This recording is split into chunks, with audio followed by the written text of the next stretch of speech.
ঈদের ছুটিতে ২৫০০ আসছিলাম পুরো পরিবারের সাথে। এটা হচ্ছে ২৫০০ আমাদের বাগানটা, সাজনা গাছ। আগে গাছগুলো ছোট ছিল, এরকম দেখতে ভালো লাগতো না, কিন্তু এখন মাশাআল্লাহ গাছগুলো অনেক বড় বড় হয়েছে, দেখতে মাশাআল্লাহ ভালোই লাগে। অনেক রকমের গাছ লাগানো হয়েছে বাগানে।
এখানে আমাদের একটা বাড়ি হবে, বাগান বাড়ি।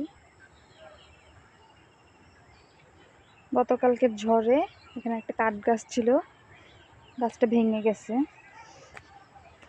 দেখাচ্ছি। এই যে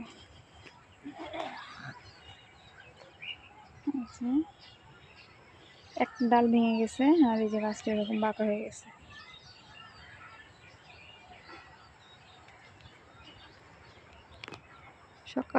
এখন বাজে সকাল ৬:৩০।